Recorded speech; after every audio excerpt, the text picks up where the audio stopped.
ఇప్పుడు మనం ఏదైనా ఒక లఘులోలకం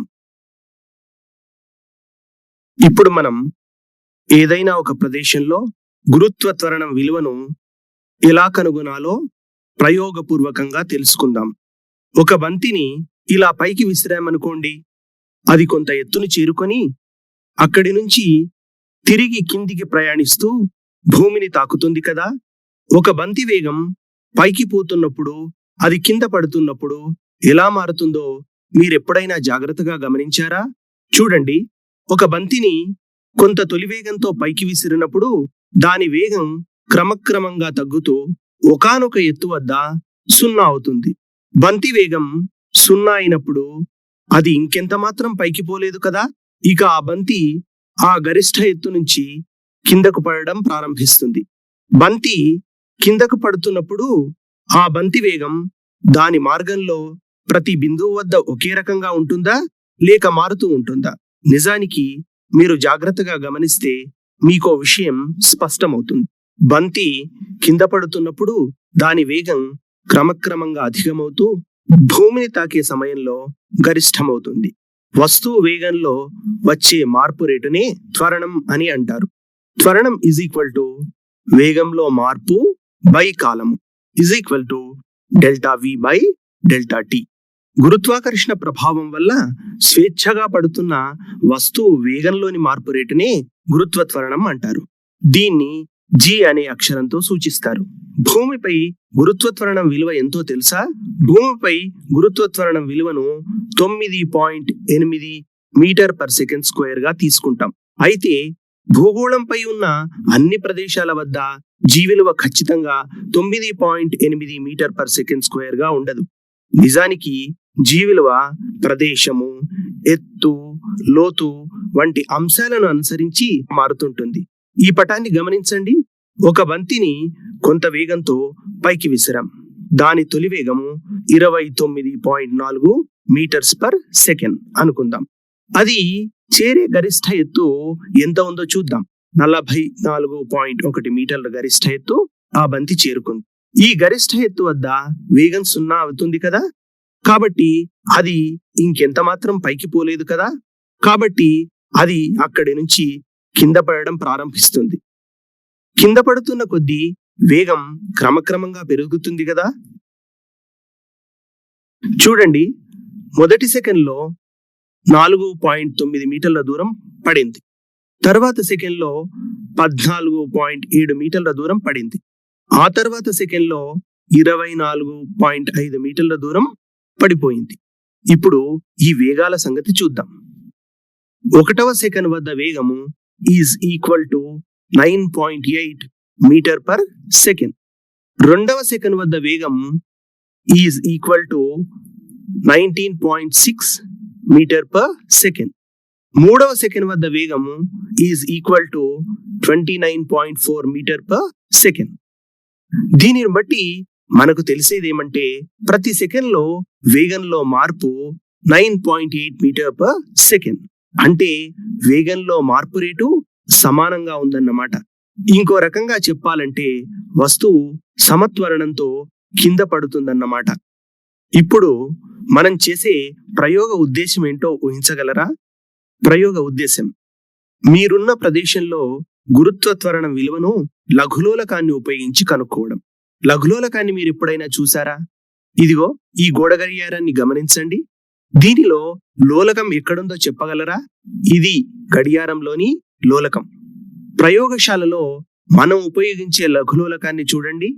ఈ ప్రయోగానికి కావలసిన పరికరాలను మనం గమనిద్దాం. కావలసిన పరికరాలు: లోహపు గోళం, పొరిలేని దారం, 2గా చీల్చిన రబ్బరు బిరడ, ఆపు గడియారం, retort stand, vernier callipers, metre scale. ఈ ప్రయోగంలో ఉపయోగించే సూత్రాలేమిటో తెలుసుకుందాం. మొదటి సూత్రం, లఘులోలకం యొక్క డోలనావర్తన కాలానికి సమీకరణం. డోలనావర్తన కాలం T is equal to 2π√L/g. Therefore, T square is equal to 4π square L/g implies G is equal to 4π square L/t square. అంటే గురుత్వ త్వరణం విలువను లెక్కించాలంటే లఘులోలకం పొడవు L ను, డోలనావర్తన కాలం T లను లెక్కించాలని ఈ సమీకరణం వల్ల మనకు తెలుస్తుంది. రెండో సూత్రం, కొలతలోని దోష శాతం ఈజ్ ఈక్వల్ టు గురుత్వ త్వరణం నిజ విలువ మరియు దాని ప్రాయోగిక విలువల్లో భేదము ఇంటూ 100 బై గురుత్వ త్వరణము నిజ విలువ. మనం ఇప్పుడు ఒక లఘులోలకాన్ని నిర్మిద్దాం. సుమారు 1.5 మీటర్ల పొడవున్న ఒక పురిలేని దారాన్ని తీసుకుందాం. దానికి ఒక చివరన లోహపు గోళాన్ని కడదాం. ఈ దారం రెండవ చివరను రెండుగా చీల్చిన రబ్బరు బిరడా యొక్క చీలిక గుండా పంపిద్దాం. ఇప్పుడు ఈ రబ్బరు బిరడాను రిటార్డ్ స్టాండ్ క్లిప్పుల మధ్య బిగిద్దాం. ఈ మొత్తం అమరికని లఘులోలకం అని అంటారు. ఇప్పుడు ఒక లఘులోలకం ద్వారా మనం ఉన్న ప్రదేశంలో గురుత్వ త్వరణం విలువని ఎలా కనుక్కోవాలో ప్రయోగం చేసి చూద్దాం. ప్రయోగ పద్ధతి. ఈ ప్రయోగం చేయడంలో 2 ప్రధానమైన దశలు ఉన్నాయి. అవి 1 లఘులోలకం పొడవును గణించడము, 2 లోలకం యొక్క వివిధ పొడవుల వద్ద దాని డోలనావర్తన కాలాన్ని గణించడం. ఇప్పుడు లోలకం పొడవు L ను ఎలా గణించాలో తెలుసుకుందాం. ఈ యానిమేషన్ ను గమనించండి. ఇది లోలకం. ఇది లోలకం అవలంబన బిందువు లేదా ఆధార బిందువు. దీనిని S అనే అక్షరంతో సూచిస్తాం. ఇది గోళ కేంద్రం. దీనిని O అనే అక్షరంతో సూచిస్తాం. ఇది గోళం అడుగు భాగం. దీనిని D అనుకుందాం. ఇది గోళం యొక్క కొక్కెం. దీనిని C తో సూచిద్దాం. ఇప్పుడు SC, SD, SO ఈ దూరాల్లో ఏది లోలకం పొడవును సూచిస్తుందో చెప్పగలరా? లోలకం ఆధార బిందువు నుంచి లోలక గోళ కేంద్రం వరకు ఉన్న దూరాన్ని లోలకం పొడవు అని అంటారు. కాబట్టి SO లోలకం పొడవును సూచిస్తుంది. లోలకం ఆధార బిందువు నుండి దాని అడుగు భాగం వరకు గల దూరాన్ని A గాను, గోళ వ్యాసార్థాన్ని R గాను, లోలకం పొడవును L గాను తీసుకుందాం. ఇప్పుడు లోలకం పొడవు L ఇజ్ ఈక్వల్ టు లోలకం ఆధార బిందువు నుంచి దాని అడుగు భాగం వరకు గల దూరం SD మైనస్ లోలక గోళ వ్యాసార్థం OD. Therefore L is equal to A minus R. అంటే ఆధార బిందువు నుంచి గోళం అడుగు భాగం వరకు ఉన్న దూరంలోంచి గోళ వ్యాసార్థం విలువను తీసేస్తే లోలకం పొడవు తెలుస్తుందన్నమాట. ఆధార బిందువు నుంచి లోలకం అడుగు భాగం వరకు గల దూరాన్ని అంటే ఏని ఇలా స్కేలు సాయంతో ప్రత్యక్షంగా కొలుస్తారు. మరి గోళ వ్యాసార్థాన్ని ఎలా కనుక్కుంటాము? గోళ వ్యాసార్థాన్ని వెర్నియర్ క్యాలిపర్ సాయంతో కనుక్కుంటాం. మొదటగా వెర్నియర్ క్యాలిపర్స్ కనీసపు కొలతను కనుక్కోవాలి. వెర్నియర్ క్యాలిపర్స్ కనీసపు కొలత ఈజ్ ఈక్వల్ టు ప్రధాన స్కేలు ఒక విభాగం విలువ బై వెర్నియర్ స్కేలు మొత్తం విభాగాల సంఖ్య. ప్రధాన స్కేలు ఒక విభాగం విలువ ఎంతుందో గమనించండి. ఇది సెంటీమీటర్ స్కేలు కదా. 1 సెంటీమీటర్ మధ్యలో ఎన్ని విభాగాలు ఉన్నాయో చూడండి. 1, 2, 3, 4, 5, 6, 7, 8, 9, 10 అంటే 10 విభాగాలు ఉన్నాయి కదా. 1 సెంటీమీటర్ మధ్యలో 10 విభాగాలు ఉన్నాయి. కావున ప్రధాన స్కేలు 1 విభాగం విలువ 1 మిల్లీమీటర్ అవుతుంది. మరి వెర్నియర్ స్కేల్లోని మొత్తం విభాగాలు ఎన్ని ఉన్నాయో గమనించండి. ఈ మొదటి గీతను 0 విభాగం అని అంటాం. కాబట్టి ఇలా లెక్కిస్తూ వెళ్దాం. 1, 2, 3, 4, 5, 6, 7, 8, 9, 10 అంటే మొత్తం 10 విభాగాలు ఉన్నాయి. కాబట్టి కనీసపు కొలత is equal to 1 millimetre by 10 is equal to 0.1 centimetre divided by 10 is equal to 0.01 centimetre. Therefore vernier callipers కనీసపు కొలత ఈజ్ ఈక్వల్ టు 0.01 సెంటీమీటర్లు. మనం ఈ ప్రయోగంలో ఈ గోళాన్ని ఉపయోగిస్తున్నాం కదా. దీని యొక్క వ్యాసార్థాన్ని కనుక్కోవాలి కదా. కాబట్టి ఇప్పుడు ఈ గోళాన్ని ఈ వెర్నియర్ క్యాలిపర్స్ యొక్క కింది దవడల మధ్యన బిగిద్దాం. వెర్నియర్ క్యాలిపర్స్ లోని స్కేలుల వివిధ రీడింగులను ఈ పట్టికలో పొందుపరచాల్సి ఉంటుంది. ఆ పట్టికను మనం మొదట గమనిద్దాం. వరుస సంఖ్య మనం ఎన్నిసార్లు ప్రయోగం చేస్తామో ఈ వరుస సంఖ్య సూచిస్తుంది. ప్రధాన స్కేల్ రీడింగ్, దీన్ని ఏతో సూచిస్తాం. ఇది సెంటీమీటర్లలో ఉంటుంది. వెర్నియర్ ఏకీభవన స్థానం లేదా వెర్నియర్ ఏకీభవించే రీడింగ్, దీనిని ఎంతో సూచిస్తాం. ఇది వెర్నియర్ స్కేలు ఏ విభాగము ప్రధాన స్కేల్ యొక్క ఏ విభాగంతో ఏకీభవిస్తుందో తెలుపుతుంది. ఇది ఒక సంఖ్య మాత్రమే, దీనికి ప్రమాణాలు ఉండవు.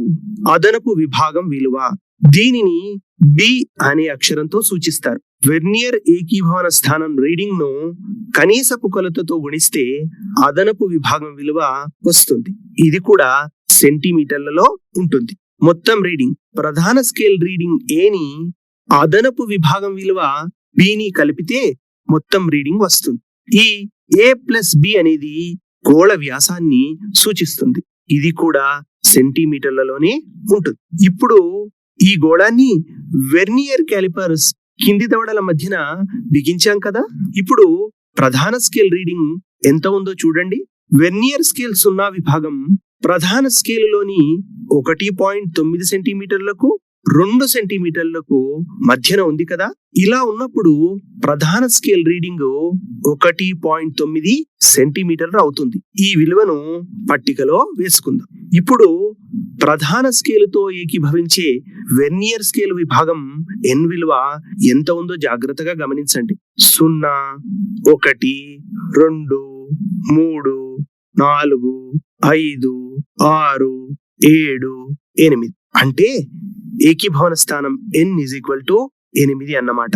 ఇప్పుడు ఈ 8 విలువను పట్టికలో నమోదు చేద్దాం. ఇప్పుడు అదనపు విభాగం విలువ ఎంతుందో గణిద్దాం. అదనపు విభాగం విలువ b = n × కనీసపు కొలత is equal to 8 × 0.01 centimetre is equal to 0.08 సెంటీమీటర్లు. ఇప్పుడు మొత్తం రీడింగ్ ఎంత వస్తుంది? మొత్తం రీడింగ్ ఈజ్ ఈక్వల్ టు ప్రధాన స్కేల్ రీడింగ్ ఏ ప్లస్ అదనపు విభాగం బి ఈజ్ ఈక్వల్ టు ప్రధాన స్కేల్ రీడింగ్ 1.9 ప్లస్ అదనపు విభాగం 0.08 ఈజ్ ఈక్వల్ టు 1.98 సెంటీమీటర్. ఇప్పుడు ఈ 1.98 అనే విలువను పట్టికలో పొందుపరుద్దాం. ఇప్పుడు ఇదే ప్రయోగాన్ని మరోసారి చేద్దాం. కాబట్టి వరుస సంఖ్య ఇప్పుడు 2 అవుతుంది. ఇప్పుడు దవడల మధ్య ఉన్న గోళ స్థానాన్ని కొద్దిగా మారుద్దాం. ఇప్పుడు విలువలు ఎలా వచ్చాయో చూద్దాం. ప్రధాన స్కేల్ రీడింగ్ 1.9, వెర్నియర్ ఏకీభవన రీడింగ్ 9, కాబట్టి అదనపు విభాగం విలువ 0.09, మొత్తం రీడింగ్ 1.99. మూడవసారి ప్రయోగాన్ని చేసినప్పుడు దవడల మధ్య గోళ స్థానాన్ని ఇంకొద్దిగా మారుద్దాం. ఇప్పుడు వివిధ విలువలు ఈ రకంగా వచ్చాయనుకుందాం. వాటిని వరుసగా ఇలా నమోదు చేసుకుంటూ పోదాం. 1.9, 9, 0.09, 1.99. నాలుగవసారి చేసినప్పుడు విలువలు 1.9, 9, 0.09, 1.99. ఇప్పుడు మొత్తం రీడింగ్ ను గమనించండి. ఇది గోళం వ్యాసాన్ని ఇస్తుంది. సరాసరి గోళ వ్యాసం ఈజ్ ఈక్వల్ టు ఈ విలువలన్నిటిని కూడి 4తో భాగించాలి కదా. కాబట్టి గోళ సరాసరి వ్యాసము is equal to 1.98 plus 1.99 plus 1.99 plus 1.99 divided by 4 is equal to 1.99 centimetre. దీన్ని దాదాపుగా 2 సెంటీమీటర్లుగా తీసుకుందాం. Therefore, మనకు ఇచ్చినటువంటి గోళ సరాసరి వ్యాసము d is equal to 2 centimetres. Therefore, గోళ వ్యాసార్థము r is equal to d by 2 is equal to 2 by 2 is equal to 1 centimetre. ఇప్పుడు ఈ లఘులోలకం పొడవు ఎంతో చూద్దాం. మనము ఇంతకు ముందే చూసాం కదా, లోలకం పొడవు L ఈజ్ ఈక్వల్ టు లోలకం ఆధార బిందువు నుంచి గోళం అడుగు భాగం వరకు గల దూరం. దీనిలోంచి మనము లోలక గోళ వ్యాసార్థాన్ని తీసివేయాలి. ఇప్పుడు ఆధార బిందువు నుంచి అడుగు భాగం వరకు గల దూరం ఎంతుందో స్కేలుతో ఇలా కొలుద్దాం. ఇది 51 సెంటీమీటర్లు ఉంది కదూ. లోలక గోళ వ్యాసార్థం ఈజ్ ఈక్వల్ టు 1 సెంటీమీటర్ గా మనం లెక్క కట్టాం. కాబట్టి లోలకం పొడవు ఈజ్ ఈక్వల్ టు 51 సెంటీమీటర్లు minus 1 centimetre is equal to 50 సెంటీమీటర్లు. ఇలా మనం ప్రతిసారి లోలకం పొడవును లెక్కించాల్సి ఉంటుంది.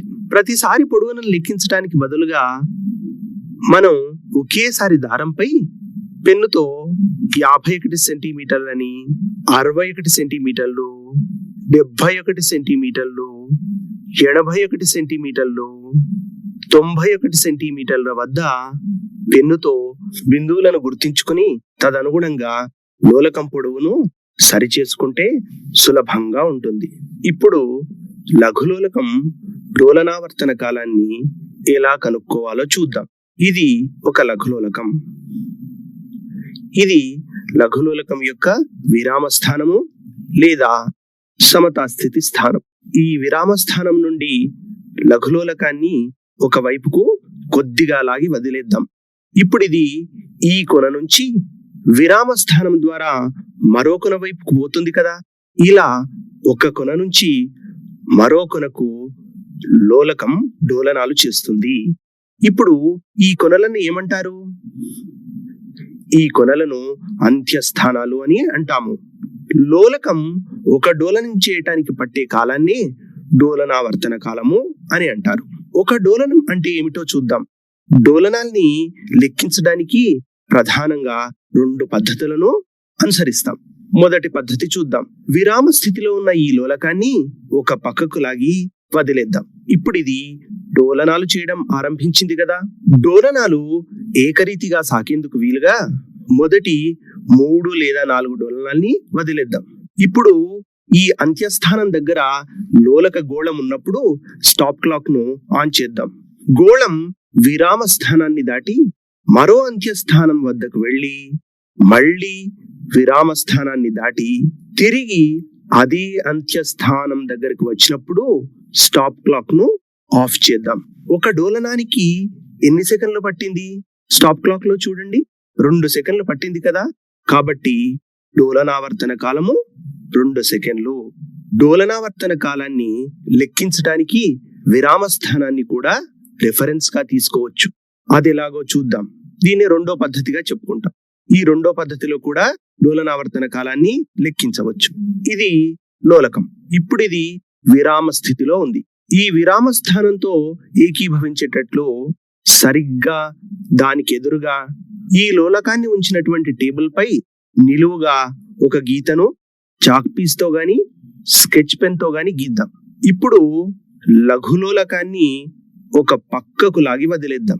డోలనాలు ఏకరీతిగా ఉండేందుకు వీలుగా మొదటి 3 డోలనాల్ని వదిలేద్దాం. డోలనాలు చేస్తున్న లోలకం పారలాక్స్ దోషం లేకుండా ఈ గీతతో ఏకీభవించినప్పుడు స్టాప్ క్లాక్ ను ఆన్ చేద్దాం. లోలకం ఈ గీతను దాటి ఒక వైపున అంత్యస్థానానికి పోయి తిరిగి విరామ స్థానం దగ్గరకు వస్తుంది. అక్కడ అది ఆగకుండా 2వ వైపునున్న అంత్యస్థానానికి పోతుంది. తిరిగి అక్కడి నుంచి విరామ స్థానం వైపు వస్తుంది. ఇలా వస్తూ విరామ స్థానానికి సరిగ్గా ఎదురుగా మనం పెట్టుకున్న గీతతో ఏకీభవించినప్పుడు స్టాప్ క్లాక్ ను ఆఫ్ చేద్దాం. ఇప్పుడు ఒక డోలనం పూర్తి అయిందన్నమాట. విరామ స్థానాన్ని రెఫరెన్స్ గా తీసుకున్నప్పుడు ఇంతకు ముందు చెప్పినట్టుగా ఒక డోలనాన్ని ఎలా గణించాలో ఈ పటం సూచిస్తుంది. ఒక ముఖ్య విషయం, డోలనాలను లెక్క పెట్టేటప్పుడు మీ కన్ను, లోలకం, గీత ఒకే ఎత్తులో ఒకే సరళ రేఖలో ఉండేటట్లుగా చూసుకోవాలి. సరే, ఇప్పుడు ఒక డోలనానికి ఎన్ని సెకండ్లు పట్టిందో స్టాప్ క్లాక్ లో గమనిద్దాం. ఎన్ని సెకండ్లు పట్టింది? 2 సెకండ్లు కదా, కాబట్టి డోలనావర్తన కాలం 2 సెకండ్లు. చూడండి, 2 పద్ధతుల్లోనూ డోలనావర్తన కాలం సమానంగానే వస్తుంది. అయితే మనం ఇప్పుడు చేస్తున్న ప్రయోగంలో ఈ 2వ పద్ధతిని ఎంచుకొని డోలనావర్తన కాలాన్ని లెక్క కడదాం. సరేనా? ఇంకో ముఖ్య విషయం, కేవలం ఒక డోలనాన్ని మాత్రమే లెక్కించి డోలనావర్తన కాలంగా తీసుకుంటే ఆ విలువ అంత విశ్వసనీయంగా ఉండకపోవచ్చు. కాబట్టి మనం చేసే ప్రయోగంలో 20 డోలనాలకు పట్టే కాలాన్ని మొదట లెక్కించి తద్వారా ఒక డోలనానికి పట్టే కాలాన్ని లెక్కిస్తాం. ఇప్పుడు చూడండి, 20 డోలనాలకు పట్టిన కాలం ఎంతుందో గమనించండి. 20 డోలనాలకి పట్టిన కాలం 28 సెకండ్లు అని వచ్చింది కదా. దేర్ఫోర్ ఒక డోలనానికి పట్టే కాలము 28/20 1.4 సెకండ్. ఇప్పుడు ఈ డోలనావర్తన కాలం కనుగొనేటప్పుడు పాటించాల్సిన కొన్ని ముఖ్యమైన జాగ్రత్తలను గమనిద్దాం. జాగ్రత్తలు: 1. లఘులోలకం కంపన పరిమితి చాలా తక్కువగా ఉండాలి. అంటే లోలకం కోణీయ కంపన పరిమితి 5 డిగ్రీలకు మించి ఉండకూడదు. 2. డోలనాలు ఒకే తలంలో ఉండాలి. 3. డోలనాలు చేసేటప్పుడు గోళం మెలికలు తిరగకూడదు. 4. చీల్చిన బెండు ముక్కల అడుగు భాగాలు ఒకే సమతలంలో ఉండాలి. ఇలా ఎగుడు దిగుడుగా ఉండకూడదు. డోలనావర్తన కాలాన్ని కనుగొని తద్వారా గురుత్వ త్వరణం కనుక్కోవడానికి మనం వినియోగించే పరిశీలనల పట్టికను ఒకసారి గమనించండి. ఈ పట్టిక మీద గోళక వ్యాసార్థము r 1 సెంటీమీటర్ అని రాసుకుందాం. గోళక వ్యాసార్థాన్ని ఇంతకు ముందే మనము వెర్నియర్ కాలిపర్ సహాయంతో కనుక్కున్నాం కదా. ఇప్పుడు ఈ పట్టికలో ఉండే అంశాలను ఒకసారి జాగ్రత్తగా చూద్దాం. వరుస సంఖ్య: ఆధార బిందువు నుంచి లోలకం అడుగు భాగం వరకు గల దూరము a సెంటీమీటర్లు. లోలకం పొడవు L a - r. 20 డోలనాలకు పట్టే కాలం t. దీన్ని ఒకటోసారి చేయాలి. మళ్ళీ 20 డోలనాలకు పట్టే కాలాన్ని రెండవసారి కూడా తీసుకోవాలి. కాబట్టి ఈ పట్టికలో రెండవసారి అనేది వస్తుంది. ఇప్పుడు మొదటిసారి తీసుకున్న వాటికి రెండవసారి తీసుకున్న వాటికి సరాసరి తీసుకోవాలి. కాబట్టి సరాసరి అనే కాలం కూడా ఈ పట్టికలో ఉంటుంది. డోలనావర్తన కాలం T తో సూచిస్తాం. డోలనావర్తన కాలం అంటే ఏమిటి? ఒక డోలనానికి పట్టే కాలం. ఈ డోలనావర్తన కాలాన్ని T అనే అక్షరంతో సూచిద్దాం. T అప్పుడు ఏమవుతుంది? T t/20. డోలనావర్తన కాల వర్గం కాబట్టి అది t². ఇప్పుడు చివర కాలంలో మనం తీసుకోవాల్సిన అంశం ఏమంటే లోలకం పొడవు బై డోలనావర్తన కాల వర్గం అంటే L/t². ఇప్పుడు ఈ L/t² స్థిర రాశిగా ఉంటుంది.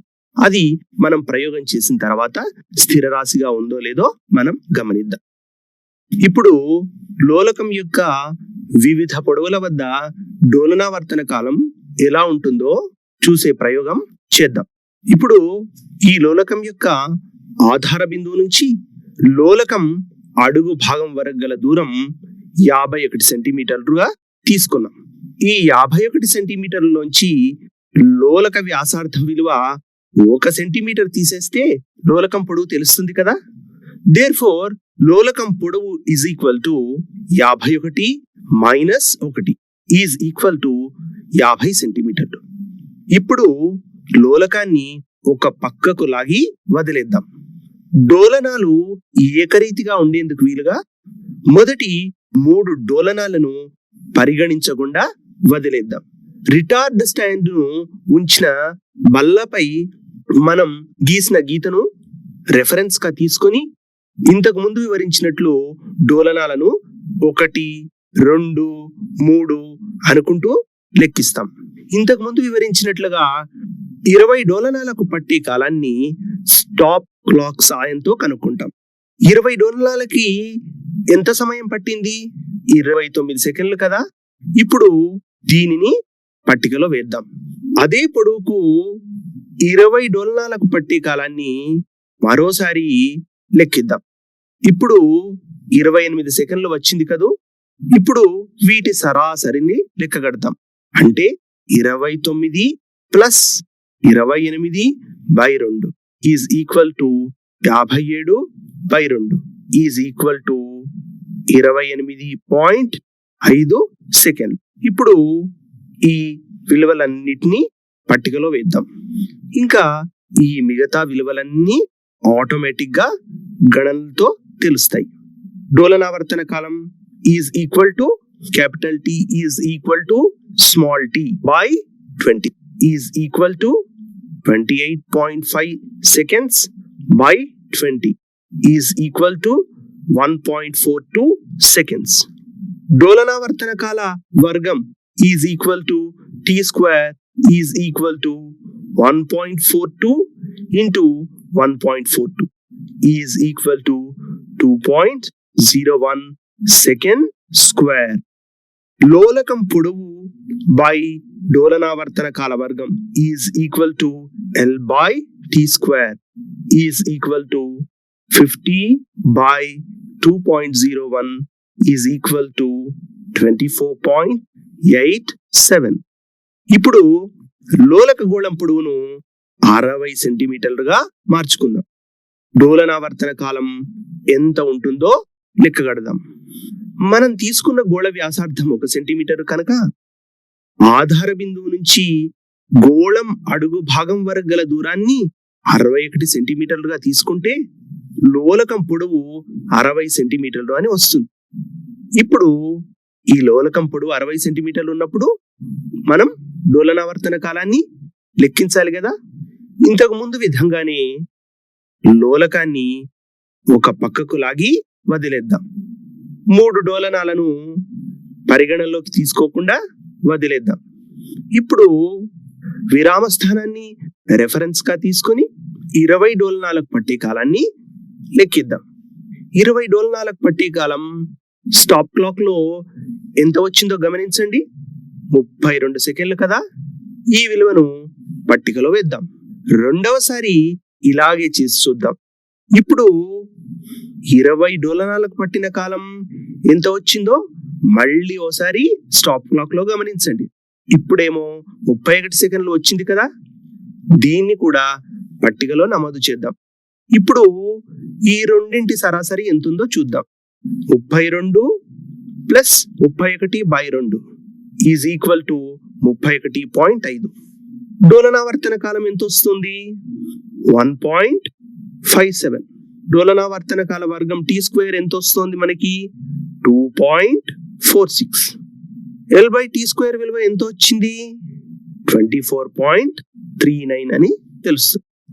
ఇప్పుడు లోలకం పొడవు 70 సెంటీమీటర్లు, 80 సెంటీమీటర్లు, 90 సెంటీమీటర్లు ఉన్నప్పుడు ఇంతకు ముందు చేసిన విధంగానే డోలనావర్తన కాలాన్ని లెక్కించి ఈ పొడవులకు కూడా L బై t స్క్వేర్ విలువను కనుక్కుంటాం. వచ్చిన విలువలను ఇలా పట్టికలో నమోదు చేద్దాం. ప్రయోగ పరిశీలనలన్నిటినీ నమోదు చేసుకున్న తర్వాత ఈ పట్టిక ఇలా కనిపిస్తుంది. ఇప్పుడు ఈ పట్టికను ఒకసారి జాగ్రత్తగా గమనించండి. ఈ చివరి కాలంలో ఉన్న L బై t స్క్వేర్ విలువను ఒక్కసారి గమనించండి. ఈ విలువలన్నీ దాదాపు స్థిరంగా ఉన్నాయి కదా. అంటే లోలకం పొడవు ఎంత ఉన్నప్పటికీ L బై t స్క్వేర్ విలువ స్థిరంగా ఉంటుంది అనే విషయం మనకు తెలుస్తుంది. ఇప్పుడు ఈ సరాసరి L బై t స్క్వేర్ విలువను కనుక్కుందాం. సరాసరి L బై t స్క్వేర్ విలువ is equal to 24.87 plus 24.39 plus 25.17 plus 24.69 plus 24.93 all divided by 5 is equal to 124.05 divided by 5 is equal to 24.81 centimeter per second square. Therefore, సరాసరి L/T² విలువ is equal to 24.81 centimeter per second square. గురుత్వ త్వరణం విలువను మనం కనుక్కోవాలంటే సూత్రాన్ని ఇంతకు ముందే తెలుసుకున్నాం కదా, అదేమిటో మరొక్కసారి చూద్దాం. గురుత్వ త్వరణము G is equal to 4π² into L/T². ఇప్పుడు ఈ సమీకరణంలో పై విలువను 3.14 గా తీసుకుని L/T² విలువను ప్రతిక్షేపిద్దాం. కాబట్టి ఇప్పుడు G is equal to 4 into 3.14 into 3.14 into 24.81. దీన్ని సూక్ష్మీకరిస్తే దీని విలువ ఎంత అని తెలుస్తుంది. Therefore, గురుత్వ త్వరణము G విలువ is equal to 978.5 centimeter per second square. ఈ రకంగా మనము లఘులోలకాన్ని ఉపయోగించి మనకిచ్చిన ప్రదేశంలో గురుత్వ త్వరణం విలువను తెలుసుకున్నాం. అయితే ఈ ప్రయోగంలో మనకు ప్రయోగం యొక్క పరిమితుల వల్ల, మనం చేసేటటువంటి ప్రయోగంలో కొన్ని పొరపాట్ల వల్ల ప్రయోగపు విలువలో కొంత దోషం వచ్చే అవకాశం ఉంది. ఇప్పుడు ఈ ప్రయోగ ఫలితంలో వచ్చిన దోషాన్ని కనుక్కొని దోష శాతాన్ని ఎలా లెక్కించాలో చూద్దాం. దోష శాతానికి సూత్రం ఏంటో ఒకసారి చూద్దాం. దోష శాతం is equal to ΔG/G into 100. ఇక్కడ G అనేది గురుత్వ త్వరణం నిజ విలువ. గురుత్వ త్వరణం నిజ విలువ is equal to G is equal to 9.8 metre per second square. ప్రయోగ ఫలితంగా వచ్చిన గురుత్వ త్వరణం is equal to 9.785 metre per second square.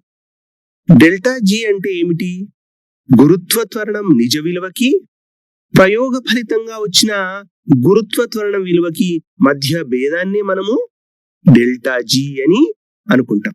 కాబట్టి ΔG ఈజ్ ఈక్వల్ టు గురుత్వ త్వరణము నిజ విలువ మైనస్ ప్రయోగ ఫలితంగా వచ్చినటువంటి గురుత్వ త్వరణం విలువ. కాబట్టి ΔG is equal to 9.80 minus 9.785 is equal to 0.015 metre per second square. Therefore, దోష శాతం is equal to ΔG/G into 100 is equal to 0.015 by 9.8 into 100 is equal to 0.153. గురుత్వ త్వరణం LT విలువలపై ఆధారపడి ఉంటుంది కాబట్టి LT విలువలలో వచ్చే దోషాలపై కూడా దోష శాతం ఆధారపడి ఉంటుంది. కాబట్టి దోష శాతాన్ని LT విలువల ఆధారంగా కూడా లెక్కించవచ్చు. ఈ ప్రయోగానికి సంబంధించిన 2 గ్రాఫ్లను పరిశీలిద్దాం. అవి ఒకటి లోలకంపుడు L కి డోలనావర్తన కాలం T కి మధ్య గీసే గ్రాఫ్, దీన్ని L వర్సెస్ T గ్రాఫ్ అని అందాం. 2 లోలకంపుడు L కి డోలనావర్తన కాలం వర్గం T² కి మధ్య గీసే గ్రాఫ్, దీనిని సంక్షిప్తంగా L వర్సెస్ T² గ్రాఫ్ అని అందాం.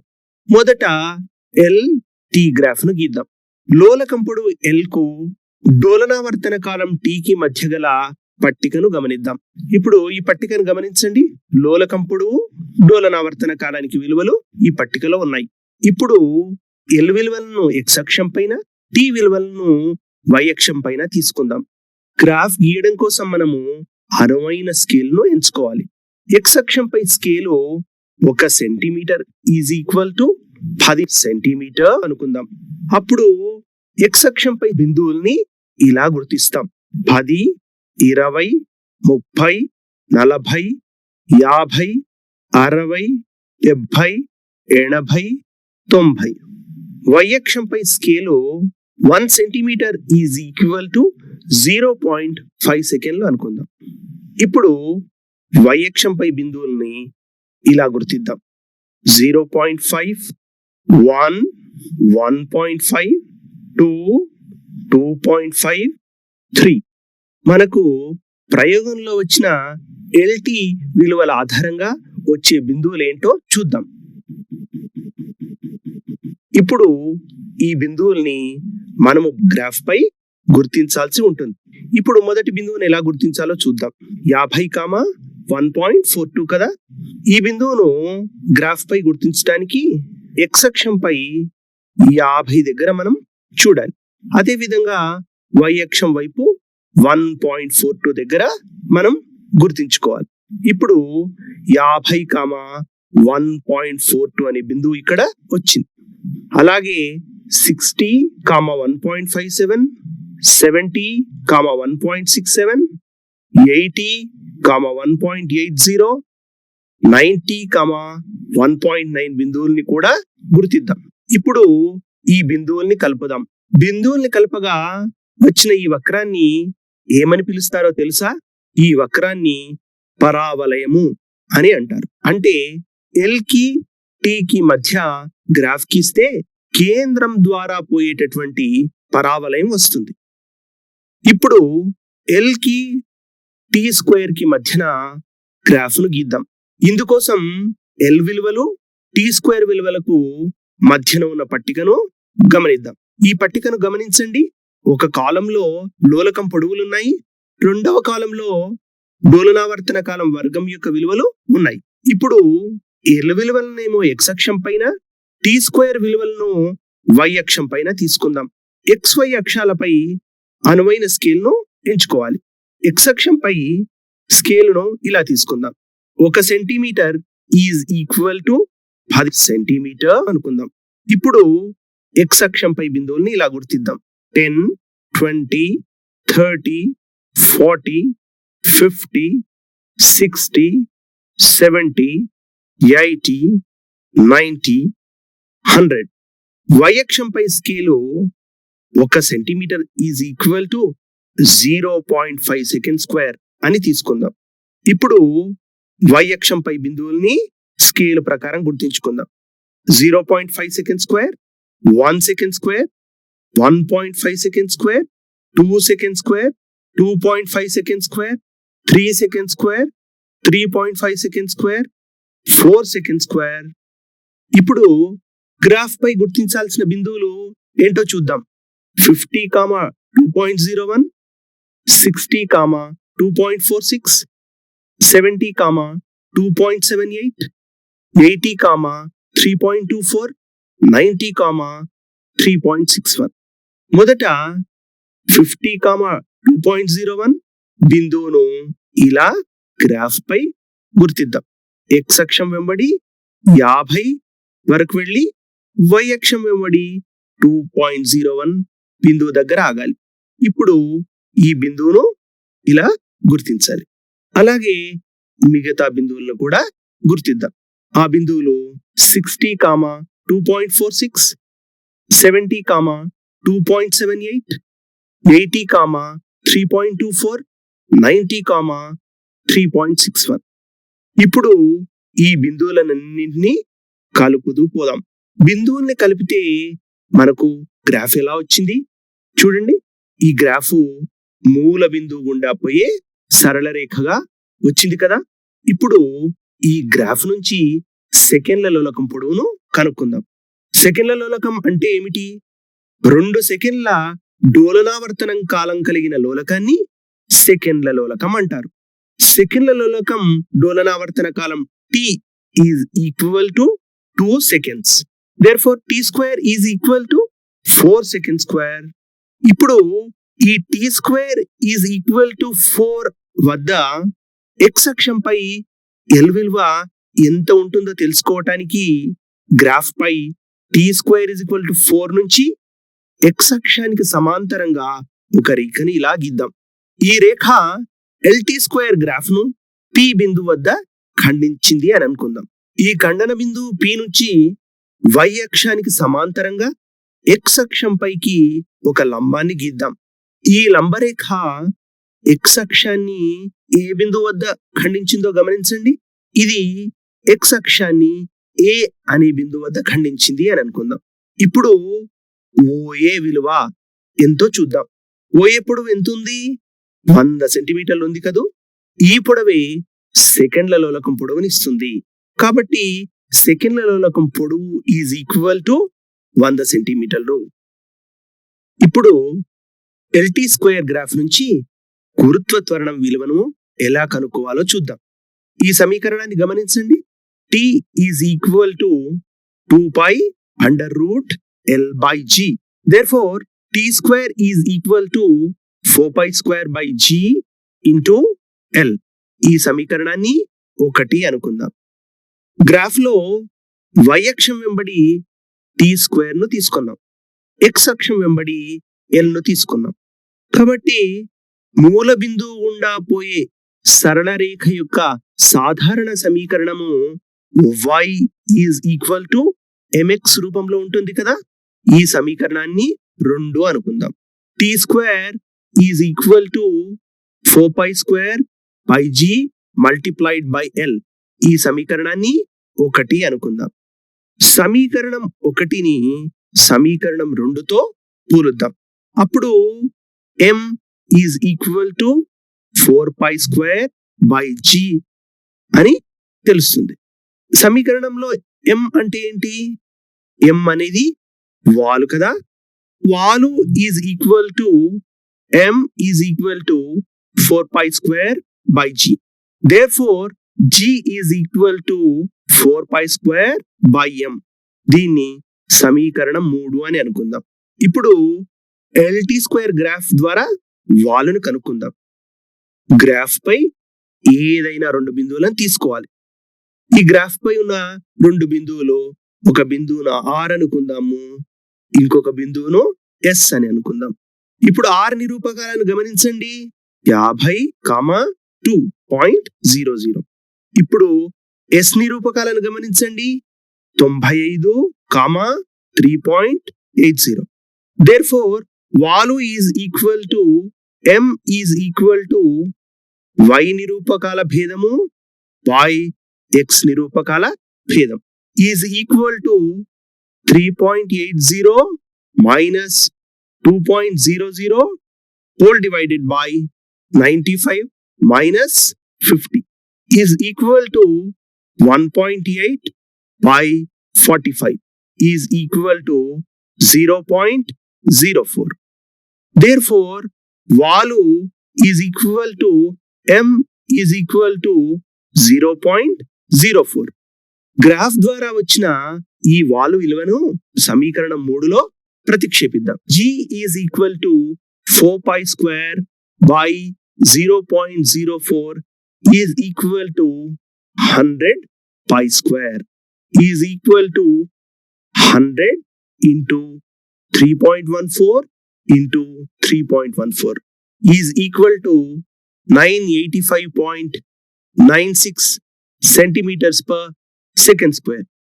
Therefore, గ్రాఫ్ ద్వారా వచ్చిన గురుత్వ త్వరణం విలువ is equal to 985.96 centimetre per second square. మనం లఘులోలకాన్ని ఉపయోగించి మనం ఉన్న ప్రదేశంలో గురుత్వ త్వరణం విలువ ఎలా కనుక్కోవాలో ప్రయోగపూర్వకంగా తెలుసుకున్నాం. చివరగా ఒక మాట, లఘులోలకం ప్రత్యేకత ఏమంటే అది అతి తక్కువ కంపన పరిమితితో డోలనాలు చేస్తున్నప్పుడు దాని డోలనావర్తన కాలం కంపన పరిమితిపై ఆధారపడి ఉండదు. లఘులోలకం డోలనావర్తన కాలానికి సమీకరణం T is equal to 2π√L/g అని తెలుసుకున్నాం కదా.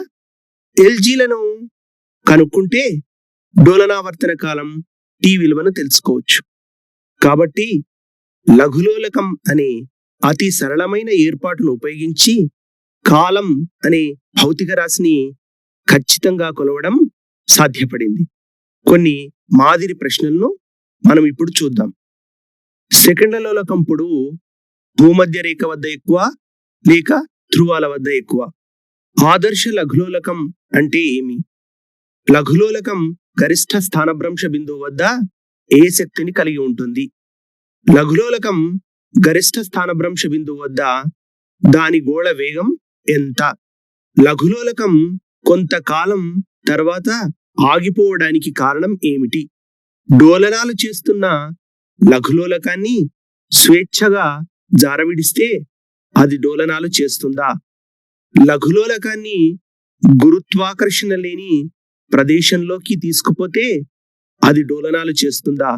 దాని ఆవర్తన కాలం ఎంత? ఎల్టీ గ్రాఫ్ ఎల్టీ స్క్వేర్ గ్రాఫ్ల ఖండన బిందువు వద్ద ఆవర్తన కాలం ఎంత? భూమి కేంద్రం వద్ద లఘులోలకంతో ప్రయోగం చేయగలమా? ఇట్లాంటి ప్రశ్నలు ఐపీఈలో అడగడానికి అవకాశం ఉంది.